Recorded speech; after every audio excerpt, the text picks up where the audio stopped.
نحمده ونصلي على رسوله الكريم اما بعد فاعوذ بالله من الشيطان الرجيم بسم الله الرحمن الرحيم رب اشرح لي صدري ويسر لي امري واحلل عقدة من لساني يفقهوا قولي۔ السلام علیکم ورحمۃ اللہ وبرکاتہ۔ ناظرین، پروگرام دعا کیجیے کے ساتھ آپ کی خدمت میں حاضر ہیں۔ آج ہم انشاءاللہ تسبیحات اور ان کی اہمیت کے بارے میں گفتگو کریں گے کہ اللہ سبحانہ وتعالی کی تسبیح کرنے کا کیا فائدہ ہے۔ اس بارے میں ایک حدیث آتی ہے، ابو ذر رضی اللہ عنہ نے عرض کیا، یا رسول اللہ صلی اللہ علیہ وسلم، میرے ماں باپ آپ پر قربان، اللہ عز و جل کو کون سا کلام زیادہ پسند ہے؟ آپ نے فرمایا، جو اللہ تعالیٰ نے اپنے فرشتوں کے لیے پسند کر رکھا ہے، سبحان ربی و بحمدہ، سبحان ربی و بحمدہ۔ حقیقت یہ ہے کہ ساری مخلوق اللہ تعالیٰ کی تسبیح بیان کر رہی ہے۔ قرآن مجید میں آتا ہے، تسبح لہ السماوات السبع والارض ومن فیہن وَإِن مِّن شَيْءٍ إِلَّا يُسَبِّحُ بِحَمْدِهِ وَلَٰكِن لَّا تَفْقَهُونَ تَسْبِيحَهُمْ إِنَّهُ كَانَ حَلِيمًا غَفُورًا۔ ساتوں آسمان اور زمین اور جو کچھ ان میں ہے سب اس کی تسبیح کر رہے ہیں، بلکہ کوئی بھی چیز ایسی نہیں جو اس کی حمد کے ساتھ اس کی تسبیح نہ کر رہی ہو، لیکن تم ان کی تسبیح کو سمجھتے نہیں، کیونکہ ہر ایک کا اپنا اپنا انداز ہے۔ وہ بڑا بردبار اور معاف فرمانے والا ہے۔ سورۃ النور میں بھی اللہ سبحانہ وتعالیٰ فرماتے ہیں، الم تر ان اللہ یسبح لہ من فی السماوات والارض والطیر صافات کل قد علم صلاتہ وتسبیحہ واللہ علیم بما یفعلون۔ کیا تم دیکھتے نہیں کہ آسمانوں اور زمین میں جو کچھ ہے اور فضا میں پر پھیلائے ہوئے پرندے سبھی کے سب یہ اللہ کی تسبیح کر رہے ہیں۔ ہر مخلوق کو اپنی نماز اور تسبیح کا طریقہ معلوم ہے، اور اللہ اسے خوب جاننے والا ہے جو وہ کرتے ہیں۔ بہت ہی خوبصورت آیت ہے جس سے یہ پتہ چلتا ہے کہ نمبر ایک، ساری مخلوق تسبیح کر رہی ہے، سب اللہ کے ذکر میں مشغول ہیں، ایک ذرے سے لے کر بڑے بڑے ستارے اور سیارے۔ اور پھر خصوصاً پرندوں کی بات کی گئی، یعنی زمین اور آسمان کی مخلوق تو کر ہی رہی ہے تسبیح، لیکن ان دونوں کے درمیان جو پرندے اڑتے ہوئے نظر آ رہے ہیں، اور بعض اوقات صفوں کی شکل میں، یعنی صف باندھے ہوئے یا پر پھیلاتے ہوئے اور سکیڑتے ہوئے یا اڑتے ہوئے، سب مل کر یا اکیلے اکیلے، یہ سب اللہ سبحانہ تعالیٰ کی پاکی بیان کرتے ہیں۔ ویسے بھی آپ نے دیکھا ہوگا کہ صبح اور شام کے اوقات میں بڑے بڑے درختوں پر بیٹھے ہوئے ہزاروں کی تعداد میں پرندے یک زبان ہو کر اللہ سبحانہ وتعالیٰ کی تسبیح کر رہے ہوتے ہیں، ذکر کر رہے ہوتے ہیں۔ فرمایا یہ سب اللہ کی تسبیح کرتے ہیں۔ تیسری بات یہ فرمائی گئی کہ ہر مخلوق کو اپنی نماز اور تسبیح کا طریقہ معلوم ہے۔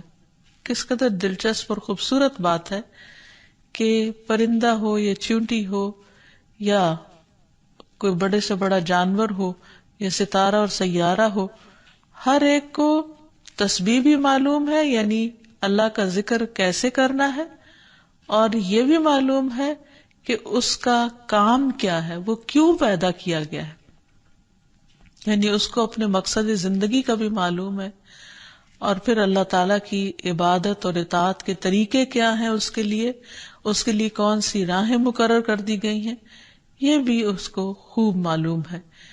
تو اس میں حیرت کی بات یہ ہے کہ اگر ساری مخلوق یہ جانتی ہے تو پھر انسان کا انجان بننا اس کے لیے کس قدر خطرناک ہے۔ اللہ تعالیٰ نے سب کچھ انسان کے لیے پیدا کیا، اور وہ ساری چیزیں انسان کی خدمت میں خوب لگی ہوئی ہیں، لیکن انسان کو جس کے لیے پیدا کیا گیا، انسان اس مقصد کو بھول گیا اور اپنے رب سے غافل ہو گیا.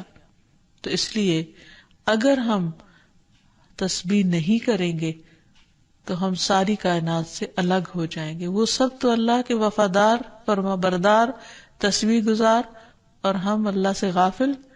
یہ دل کیسے گوارا کر سکتا ہے؟ اس لیے زیادہ سے زیادہ اللہ سبحانہ وتعالیٰ کی تسبیح کرنی چاہیے. ایک حدیث سے یہ بھی پتہ چلتا ہے کہ چیونٹیاں بھی اللہ کی تسبیح کرتی ہیں. جب ایک موقع پر کسی نے چیونٹیوں کو جلا دیا تو اللہ سبحانہ وتعالیٰ نے ان سے یہی کہا کہ تم نے گروہوں میں سے ایک ایسے گروہ کو جلا دیا جو اللہ کی تسبیح بیان کرتا ہے، اور ویسے بھی آگ کا عذاب اللہ کے سوا کسی اور کو دینے کا حق نہیں. پھر اسی طرح جو کھانا ہم کھاتے ہیں وہ بھی اللہ کی تسبیح کرتا ہے. عبداللہ بن مسعود رضی اللہ عنہما بیان کرتے ہیں کہ ہم آپ صلی اللہ علیہ وسلم کے زمانے میں کھاتے وقت کھانے کی تسبیح سنتے تھے، یعنی نبی صلی اللہ علیہ وسلم سنوا سکتے تھے کہ کس طرح کھانا تسبیح کر رہا ہے. پھر اسی طرح فرشتے بھی اللہ تعالیٰ کی تسبیح کرتے ہیں، جس کا وہ اقرار خود کر رہے تھے کہ وَنَحْنُ نُسَبِّحُ بِحَمْدِكَ وَنُقَدِّسُ لَكَ، کہ ہم تیری حمد کے ساتھ تیری تسبیح کرتے ہیں اور تیری پاکی بیان کرتے ہیں. قرآن مجید میں سورۃ الشورى میں بھی آتا ہے وَالْمَلَائِكَةُ يُسَبِّحُونَ بِحَمْدِ رَبِّهِمْ، اور فرشتے اپنے رب کی حمد کے ساتھ اس کی تسبیح کرتے ہیں، یعنی تعریف بھی کرتے ہیں، تسبیح بھی کرتے ہیں. تسبیح کا مطلب ہوتا ہے اللہ تعالیٰ کو ہر عیب اور نقص سے پاک قرار دینا، اور حمد ہوتا ہے اللہ تعالیٰ کی تعریف بیان کرنا، یعنی اس کی خوبیوں پر اور اس کے کمالات پر اس کی تعریف کرنا. پھر اسی طرح وہ فرشتے جو عرش کو اٹھائے ہوئے ہیں وہ بھی اللہ تعالیٰ کی تسبیح کرتے رہتے ہیں. الذین یحملون العرش ومن حولہ یسبحون بحمد ربہم، جو فرشتے عرش اٹھائے ہوئے ہیں اور جو اس کے ارد گرد ہیں سب اپنے پروردگار کی حمد کے ساتھ اس کی تسبیح کرتے ہیں. ایک اور جگہ پر آتا ہے وَتَرَى الْمَلَائِكَةَ حَافِّينَ مِنْ حَوْلِ الْعَرْشِ يُسَبِّحُونَ بِحَمْدِ رَبِّهِمْ. نیز اس دن آپ دیکھیں گے، یعنی قیامت کے دن، کہ فرشتے عرش کے گرد حلقہ باندھے اپنے پروردگار کی تعریف کے ساتھ تسبیح کر رہے ہیں. پھر اسی طرح بعض مواقع پر جب وحی نازل ہوئی تو نزول وحی کے وقت حاملین عرش سے لے کر تمام انسانوں کے فرشتوں نے تسبیح کی، یعنی انسان کی ہدایت کے لیے اتنی بہترین کتاب اتاری جا رہی تھی. اور تسبیح فرشتوں کی خوراک بھی ہے، یعنی جیسے ہم انسان کھانا پینا کرتے ہیں اسی طرح فرشتوں کو کسی مادی چیز کے کھانے کی ضرورت نہیں ہوتی، وہ ان کی تسبیح جو ہے وہی خوراک ہے. اس بارے میں حضرت عائشہ کہتی ہیں کہ میں نے نبی صلی اللہ علیہ وسلم سے پوچھا کہ دجال کے زمانے میں ایمان والوں کا کھانا کیا ہوگا، یعنی اتنا فتنے کا دور ہوگا اور ہر شخص چھپ جائے گا اور چاہے گا کہ وہ اس فتنے سے بچ جائے، تو پھر وہ کیا کھائے گا؟ آپ نے فرمایا جو فرشتوں کا ہے، یعنی تسبیح، تکبیر، تحمید، تحلیل، یعنی اللہ تعالیٰ کی حمد و ثنا کرنا، اللہ کا ذکر کرنا. اور تسبیح کیوں نہ کی جائے؟ کیونکہ اللہ سبحانہ تعالیٰ نے قرآن مجید میں اپنے حبیب محمد صلی اللہ علیہ وسلم کو بارہا تسبیح بیان کرنے کا حکم دیا ہے. فرمایا فسبح باسم ربک العظیم، سو اپنے بہت عظمت والے رب کے نام کی تسبیح کیا کریں. پھر ہے سبح اسم ربک الاعلی، اپنے رب کے نام کی تسبیح کریں جو سب سے بلند ہے. پھر ہے فسبح بحمد ربک وکن من الساجدین، پس اپنے رب کی حمد کے ساتھ تسبیح کریں اور سجدہ کرنے والوں میں سے ہو جائیں. پھر نبی صلی اللہ علیہ وسلم کو ایک اور جگہ پر صبح و شام اللہ تعالیٰ کی تسبیح کرنے کا حکم دیا گیا. سورۃ طٰہٰ میں اللہ تعالیٰ فرماتے ہیں سو اس پر صبر کرو جو وہ کہتے ہیں، اور سورج طلوع ہونے سے پہلے اور اس کے غروب ہونے سے پہلے اپنے رب کی حمد کے ساتھ تسبیح کرو، اور رات کے کچھ اوقات میں بھی پس تسبیح کرو، اور دن کے کناروں میں بھی، تاکہ تم خوش ہو جاؤ. یعنی خوشی کا راز، اطمینان اور سکون کا راز اللہ تعالیٰ کی تسبیح کرنے میں ہے، جو ذکر کا ایک بہترین طریقہ ہے، اور یہ ایمان والوں کی علامت بھی ہے. کیونکہ قرآن مجید میں آتا ہے انما یؤمن بآیاتنا الذین اذا ذکروا بها خروا سجدا وسبحوا بحمد ربهم وهم لا يستكبرون، کہ ہماری آیات پر تو وہی لوگ ایمان رکھتے ہیں کہ جب انہیں ان کے ساتھ نصیحت کی جاتی ہے تو وہ سجدہ کرتے ہوئے گر پڑتے ہیں، یعنی جھک جاتے ہیں، اور اپنے رب کے حمد کے ساتھ اس کی تسبیح کرتے ہیں، اور وہ تکبر نہیں کرتے۔ یعنی یہ ہوتی ہے مومن کی شان کہ وہ اللہ کی تعریف میں کھویا ہوتا ہے، اللہ کی پاکیزگی بیان کرتا ہے، وہ اپنے رب کی قدر کو پہچانتا ہے اور اپنے کوتاہیوں کو اور اپنی غلطیوں کو، اسی لیے وہ اللہ تعالیٰ کی پاکی بیان کرتا ہے اور اپنے قصور کا اعتراف کرتا ہے، اور اس کی زبان اللہ کے ذکر سے تر رہتی ہے۔ پھر اسی طرح یہ ہے کہ تسبیح تمام مخلوق کے رزق کی کنجی بھی ہے۔ اللہ کے نبی نوح علیہ السلام کی وفات کا وقت جب قریب آیا تو انہوں نے اپنے بیٹے سے فرمایا کہ میں تمہیں ایک وصیت کر رہا ہوں، سبحان اللہ و بحمدہ کا ورد کرتے رہنا، یہ ہر چیز کی نماز ہے، اس کے ذریعے مخلوق کو رزق ملتا ہے، تو جو شخص یہ چاہتا ہو کہ اس کے رزق میں کشادگی ہو اسے بھی کثرت کے ساتھ تسبیح کرنی چاہیے۔ جیسے اللہ تعالیٰ قرآن مجید میں حکم بھی دیتے ہیں، یا ایھا الذین آمنوا اذکروا اللہ ذکرا کثیرا وسبحوہ بکرۃ واصیلا، اے ایمان والو اللہ کو بکثرت یاد کیا کرو اور صبح و شام اس کی تسبیح بیان کیا کرو۔ یعنی انسان کو خاص طور پر صبح اور شام کے اوقات میں تسبیح کرنی چاہیے، جس کی تفصیل احادیث میں ہمیں ملتی ہے۔ رسول اللہ صلی اللہ علیہ وسلم خود بھی کثرت کے ساتھ سبحان اللہ و بحمدہ استغفر اللہ و اتوب الیہ کثرت سے پڑھا کرتے تھے کہ پاک ہے اللہ اور اس کی تعریف کے ساتھ، اور میں اللہ تعالیٰ سے بخشش طلب کرتا ہوں اور میں اس کی طرف توبہ کرتا ہوں۔ پھر اسی طرح تسبیح اہل جنت کی پکار بھی ہوگی، دعواہم فیہا سبحانک اللہم، کہ ان کی پکار وہاں ہوگی کہ اے اللہ تو پاک ہے ہر عیب سے، ہر کمی کوتاہی سے، ہر نقص سے، یعنی تو بے عیب ہے، منزہ ہے۔ اور یہ اللہ سبحانہ وتعالیٰ کو نہایت پسند ہے کہ اس کی کوئی مخلوق اس کی پاکی بیان کرے، کیونکہ وہ اس کا مستحق ہے، وہ ہے ہی پاک۔ پھر یہ ہے کہ اہل جنت بھی صبح و شام اللہ تعالیٰ کی تسبیح بیان کریں گے، اس لیے ضروری ہے کہ انسان یہ سلسلہ دنیا سے ہی شروع کر دے۔ اہل جنت کی تسبیح جو ہے وہ ان کے سانسوں میں جاری کر دی جائے گی، اور پھر جو لوگ اللہ تعالیٰ کی تسبیح نہیں کرتے وہ دراصل بد نصیب ہیں، کیونکہ وہ اتنی بڑی خیر سے محروم ہو رہے ہیں جو دنیا میں ان کے لیے سکون کا باعث ہے اور آخرت میں ان کے لیے رب کے قرب کا ذریعہ ہوگی۔ تسبیح کے لیے جو الفاظ استعمال ہوتے ہیں اس میں سبحان اللہ و بحمدہ، سبحان ربی الاعلی، سبحان ربی العظیم، یہ تمام کلمات جو ہیں یہ تسبیح کے ہیں۔ اس کے علاوہ ایک اور حدیث سے ہمیں پتہ چلتا ہے، سمرہ بن جندب کہتے ہیں کہ رسول اللہ صلی اللہ علیہ وسلم نے فرمایا، اللہ کے نزدیک سب سے زیادہ محبوب کلمات 4 ہیں، سبحان اللہ والحمد للہ ولا الہ الا اللہ واللہ اکبر، اور تمہیں اس میں سے کسی بھی کلمے سے شروع کرنا نقصان نہ دے گا، یعنی پہلے الحمدللہ بھی کہہ سکتے ہیں یا سبحان اللہ پہلے کہہ سکتے ہیں، لیکن یہ اللہ تعالیٰ کے نہایت پسندیدہ ترین کلمات ہیں۔ پھر اسی طرح آپ صلی اللہ علیہ وسلم نے یہ بھی فرمایا کہ بے شک تم لوگ اللہ کی عظمت کا جو ذکر کرتے ہو، یعنی تسبیح، تحلیل، تحمید، جو الفاظ بھی کہتے ہو، وہ عرش کے ارد گرد چکر لگاتے ہیں، ان کی ایسی بنبناہٹ ہوتی ہے جیسے شہد کی مکھیوں کی بنبناہٹ، وہ اپنے کہنے والے کا ذکر اللہ کے ہاں کرتے ہیں، کیا تم نہیں چاہتے کہ اللہ کے ہاں تمہارا ذکر ہوتا رہے؟ تو اس سے پتہ چلتا ہے کہ انسان اگر یہ چاہتا ہے کہ اللہ سبحانہ وتعالیٰ کے ہاں اس کا ذکر ہو تو اس کو چاہیے کہ دنیا میں وہ کثرت کے ساتھ تسبیح کرے، کیونکہ یہ اس کے لیے تمام چیزوں سے بہتر ہے۔ تسبیحات کا پڑھنا تمام چیزوں سے بہتر ہے۔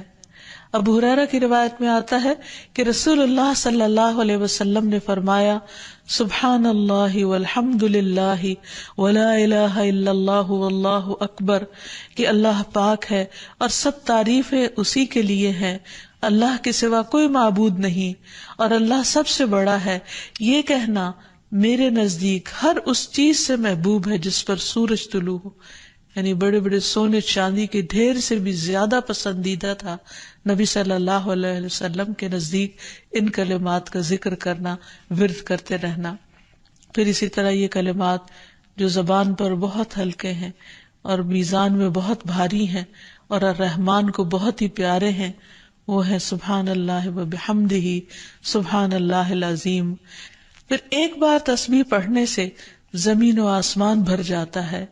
رسول اللہ صلی اللہ علیہ وسلم نے فرمایا، طہارت نصف ایمان کے برابر ہے، اور الحمدللہ کہنا میزان کو بھر دیتا ہے۔ سبحان اللہ اور الحمدللہ کہنے سے زمین و آسمان کے درمیانی فضا بھر جاتی، یعنی کتنا فاصلہ ہے زمین و آسمان کے بیچ کا، لیکن انسان کیا اس کے لیے بھی اس کو کچھ مشکل ہے کہ اللہ سبحانہ وتعالیٰ کی محبت کے ساتھ پاکی بیان کرے اور تسبیح کرے، جس کا ریوارڈ اتنا بڑا ہے اس کے لیے۔ آج دنیا میں انسان کو وہ نظر نہیں آتا، لیکن کل قیامت کو انسان ایک ایک نیکی کا محتاج ہوگا تو وہاں اس کو اس کی قدر آئے گی۔ اس لیے بہتر ہے کہ آج اپنے لیے انسان ذخیرہ اور سرمایہ اکٹھا کر لے۔ پھر اسی طرح انسان جب تسبیح کرتا ہے تو اس کے گناہ بھی مٹتے ہیں، یعنی ایک طرف اس کی نیکیوں میں اضافہ ہوتا ہے اور دوسری طرف اس کے گناہوں کو جھاڑنے کا ذریعہ بنتا ہے۔ انس رضی اللہ عنہ کہتے ہیں کہ رسول اللہ صلی اللہ علیہ وسلم ایک ایسے درخت کے پاس سے گزرے جس کے پتے سوکھ چکے تھے۔ آپ نے اس پر لاٹھی ماری تو اس کے پتے جھڑنے لگے۔ پھر آپ نے فرمایا، الحمدللہ وسبحان اللہ ولا الہ الا اللہ واللہ اکبر سے اسی طرح گناہ جھڑتے ہیں جس طرح اس درخت کے پتے جھڑے ہیں۔ پھر اسی طرح یہ 100 اونٹوں سے افضل عمل ہے۔ نبی صلی اللہ علیہ وسلم نے فرمایا، جس نے سورج طلوع ہونے اور اس کے غروب ہونے سے قبل 100 بار سبحان اللہ کہا تو یہ اس کے لیے 100 اونٹوں سے بہتر ہے، یعنی اتنی بڑی کمائی اور نیکیوں کا اتنا بڑا ذخیرہ ہے۔ پھر اسی طرح تسبیح کے کچھ اور کلمات ہیں کہ جن سے آسمان کے دروازے کھل جاتے ہیں۔ ابن عمر کہتے ہیں کہ ہم رسول اللہ صلی اللہ علیہ وسلم کے ساتھ نماز پڑھ رہے تھے کہ جماعت میں سے ایک آدمی نے کہا، اللہ اکبر کبیرہ والحمد للہ کثیرا وسبحان اللہ بکرۃ واصیلا۔ تو رسول اللہ صلی اللہ علیہ وسلم نے فرمایا، اس طرح کے کلمات کہنے والا کون ہے؟ جماعت میں سے ایک آدمی نے عرض کیا، اے اللہ کے رسول، میں ہوں۔ آپ نے فرمایا کہ مجھے تعجب ہوا کہ اس کے لیے آسمان کے دروازے کھولے گئے۔ ابن عمر فرماتے ہیں کہ میں نے ان کلمات کو پھر کبھی نہیں چھوڑا جب سے اس کے بارے میں نے رسول اللہ صلی اللہ علیہ وسلم کو یہ فرماتے ہوئے سنا، کیا کہ اس شخص کے لیے آسمان کے دروازے کھول دیے گئے، یعنی ان کلمات کے پڑھنے کی وجہ سے۔ پھر تسبیحات کا پڑھنا جنت میں درخت لگانے کا سبب بنتا ہے۔ پھر اسی طرح انسان کے تمام جوڑوں کا صدقہ ہر روز اس پر واجب ہو جاتا ہے، اور یہ تسبیحات اس کے لیے ہر جوڑ سے صدقے کا باعث بنتی ہیں۔ پھر یہ ہے کہ تسبیحات عمر میں اضافے کا ذریعہ بھی بنتی ہیں۔ نبی صلی اللہ علیہ وسلم نے فرمایا، اللہ کے نزدیک اس مومن سے افضل کوئی نہیں جسے حالت اسلام میں لمبی عمر دی گئی ہو، اس کی تسبیح و تکبیر اور تحلیل کی وجہ سے۔ پھر اسی طرح انسان کے لیے یہ تسبیحات محرومی سے بچاؤ کا ذریعہ بھی ہے۔ رسول اللہ صلی اللہ علیہ وسلم نے فرمایا، کچھ دعائیں ایسی ہیں جن کو 100 مرتبہ پڑھنے والا کبھی محروم نہیں ہوتا۔ سبحان اللہ والحمد للہ ولا الہ الا اللہ واللہ اکبر، یعنی جب انسان کو کوئی حاجت ہو، کوئی ضرورت ہو، کوئی مشکل ہو، کوئی پریشانی ہو، تو اللہ سبحانہ وتعالیٰ کا ان الفاظ کے ساتھ ذکر کرنا شروع کر دے، تسبیح کرنا شروع کر دے، کیونکہ یہ باقی رہنے والی نیکیاں ہیں اور دنیا میں بھی انسان کو فائدہ دیتی ہیں اور آخرت میں بھی انسان کے لیے آگ سے بچاؤ کا ذریعہ ہے۔ حدیث میں آتا ہے رسول اللہ صلی اللہ علیہ وسلم نے فرمایا اپنا بچاؤ حاصل کر لو۔ صحابہ نے عرض کیا اللہ کے رسول کیا دشمن آ گیا؟ آپ نے فرمایا نہیں، لیکن جہنم سے تمہارا بچاؤ سبحان اللہ والحمد للہ ولا الہ الا اللہ واللہ اکبر سے ہے، اور یہی کلمات باقیات صالحات ہیں۔ پھر اسی طرح دل کی گھٹن اور سینے کی تنگی کا علاج بھی تسبیح میں ہے۔ پریشانی، ڈر اور خوف کو دور کرنے کا ذریعہ بھی تسبیحات ہیں۔ تو ہر موقع کی مناسبت سے انسان کو تسبیح کرتے رہنا چاہیے۔ جب نعمت کی تکمیل ہو، جیسے نبی صلی اللہ علیہ وسلم نے جب اپنا مشن مکمل کر لیا اور اللہ سبحانہ وتعالی نے ان کی گواہی دے دی کہ ان کا کام پورا ہو چکا ہے، تو اس وقت یہ سورت نازل ہوئی اذا جاء نصر اللہ والفتح ورأیت الناس يدخلون فی دین اللہ افواجا فسبح بحمد ربک واستغفر انہ کان توابا۔ جب اللہ کی مدد اور فتح آ جائے اور تو لوگوں کو دیکھے کہ وہ اللہ کے دین میں فوج در فوج داخل ہو رہے ہیں، تو اپنے رب کی حمد کے ساتھ تسبیح کرو اور اس سے بخشش مانگو، بے شک یقیناً وہ بڑا توبہ قبول کرنے والا ہے۔ پھر اسی طرح یہ ہے کہ انسان کو صبح و شام سبحان اللہ و بحمدہ کی تسبیح کرنی چاہیے۔ جو ایسا کرے اس کے تمام گناہ معاف کر دیے جاتے ہیں، خاص سمندر کی جھاگ برابر ہی کیوں نہ ہو۔ پھر خصوصاً فجر کے بعد انسان 3 بار یہ کلمات پڑھے، سبحان اللہ و بحمدہ عدد خلقہ ورضا نفسہ وزنۃ عرشہ ومداد کلماتہ۔ اللہ کی تعریف اور اسی کی پاکی ہے، اس کی مخلوق کی تعداد کے برابر، اس کی رضا اور اس کے عرش کے وزن اور اس کے کلمات کی سیاہی کے برابر، یعنی اللہ سبحانہ وتعالیٰ کی تعریف ہر چیز سے زیادہ۔ پھر اسی طرح یہ ہے کہ فجر کے بعد اور عصر کے بعد خصوصی طور پر تسبیح کا وقت ہوتا ہے اور ساری مخلوق اس وقت تسبیح میں مشغول ہوتی ہے۔ پھر رکوع اور سجدوں میں اللہ تعالیٰ کی تسبیح بیان کرنی چاہیے۔ نماز کے بعد تسبیحات فاطمہ پڑھنی چاہیے۔ سوتے وقت وہ تسبیحات پڑھنی چاہیے جو نبی صلی اللہ علیہ وسلم نے حضرت فاطمہ کو سکھائی تھی۔ پھر اسی طرح نبی صلی اللہ علیہ وسلم رات کو جب تک نیند نہیں آتی تھی مسلسل تسبیح کرتے رہتے تھے۔ پھر اسی طرح قرآن مجید پڑھتے ہوئے جو آیات آپ کو خوش کرتی ہیں ان پر آپ اللہ سبحانہ وتعالیٰ کی تسبیح بیان کرتے۔ پھر اسی طرح بجلی کڑکنے پر یسبح الرعد بحمدہ والملائکۃ من خیفتہ کا پڑھنا۔ پھر بلندی سے اترتے وقت سبحان اللہ کی تسبیح کرنا۔ پھر جب کوئی چیز انسان کو فیسینیٹ کرے، تعجب ہو، کوئی چیز حیران کرے یا اچھی معلوم ہو، اس وقت سبحان اللہ کہنا۔ یہ تمام چیزیں سنت سے ثابت ہیں۔ اللہ تعالیٰ سے دعا ہے کہ وہ ہمیں ان لوگوں میں شامل کر لے جو اس کی تسبیح کرنے سے محبت رکھتے ہیں۔ وآخر دعوانا ان الحمد للہ رب العالمین۔ السلام علیکم ورحمۃ اللہ وبرکاتہ۔